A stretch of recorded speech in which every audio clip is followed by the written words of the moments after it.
রাজধানীর গুলশানের বিচারপতি শাহাবুদ্দিন আহমেদ পার্কে চলছে বর্ষবরণের সাংস্কৃতিক অনুষ্ঠান। বিস্তারিত জানাতে যোগ দিচ্ছেন সহকর্মী আনোয়ার সাদাত নূর।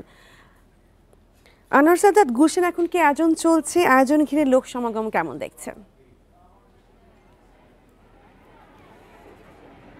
বান্ডেল থাকলে প্রতি সেনমানিতে টাকা বাঁচবে। বিকাশ সেনমানি বান্ডেল কিনে জিতুন প্রতি লেনদেনে। নববর্ষকে বরণ করে নিতে মানে নতুন বছরকে বরণ করে নিতে কিন্তু সূর্যোদয়ের পর থেকেই রাজধানী জুড়ে রাজধানীর বিভিন্ন জায়গায় নানা আয়োজন করা হয়েছে এবং সেখানে বিভিন্ন শ্রেণী পেশার মানুষ যোগ দিয়েছে।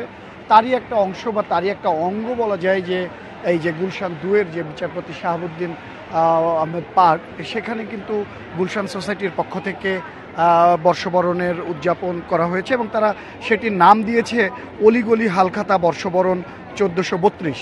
তারা এই অলিগলি হালখাতা বলতে কিন্তু প্রথমেই বর্ষবরণের যে জায়গাটা একটা বাঙালির আবেগের জায়গা হালখাতা, সেই জায়গাটিকে কিন্তু তারা বোঝাতে চেয়েছেন যে নতুন খাতা, নতুন বছর, নতুন করে সব কিছু হালনাগাদ করা।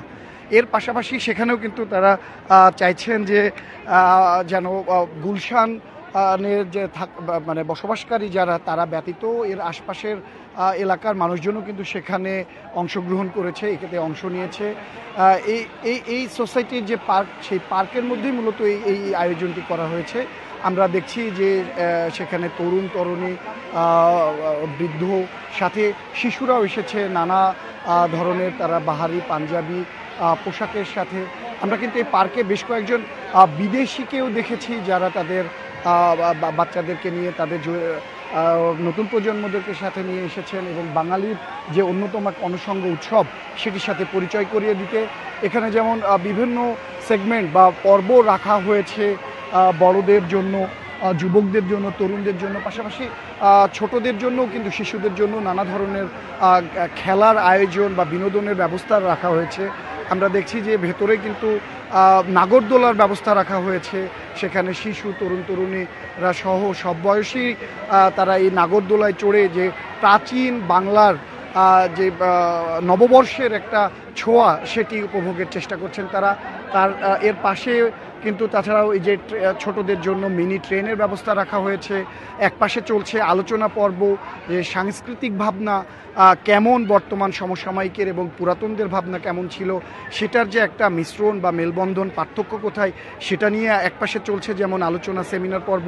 এখানে প্রাণ প্রকৃতিকে তুলে ধরার, আগের ঐতিহ্যকে তুলে ধরার জন্য এখানে করা হয়েছে আর্ট ক্যাম্প।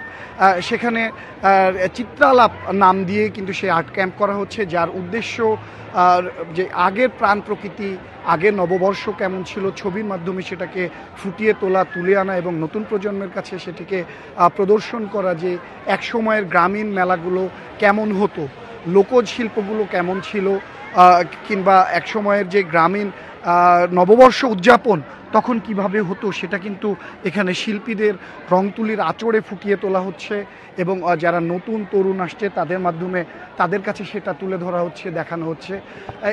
এই আর্ট ক্যাম্পকে কেন্দ্র করে কিন্তু আমরা খেয়াল করলাম যে বিভিন্ন বয়সী মানুষের কিন্তু আগ্রহ জেগেছে এবং এখানে বেশ 12 জন গুণী শিল্পী, চিত্রশিল্পী উপস্থিত আছেন যারা এই আর্ট ক্যাম্পে পার্টিসিপেট হিসেবে, যারা নিজেরাই নিজেদের সাথে প্রতিযোগিতা করছেন, যারা এখানে সকাল থেকে বেলা 11টার পর থেকে ছবি আঁকা শুরু করেছেন এবং ছবি আঁকবেন 4টা পর্যন্ত।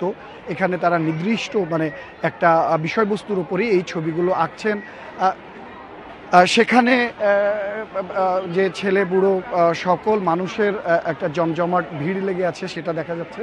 পাশাপাশি এই গুলশান সোসাইটি আয়োজিত যে হালখাতা বর্ষবরণ, এই আয়োজনটি কিন্তু বেশ যেমন একদিকে উৎসবমুখর হয়ে উঠেছে, অন্যদিকে যারা বিনোদন প্রেমী তাদের পদচারণায় কিন্তু এই সোসাইটি, এই পার্কটি ভরপুর হয়ে উঠেছে। যে যার মতো করে সবাই নববর্ষ উদযাপনে মেতে উঠেছে, এরকমটাই এই পার্ককে কেন্দ্র করে দেখা যাচ্ছে। গুলশানের শাহাবুদ্দিন পার্কে চলছে নানা আয়োজনের বর্ষবরণ অনুষ্ঠান। আমাদের সঙ্গে আছিলেন আনোয়ার সাদাত নূর।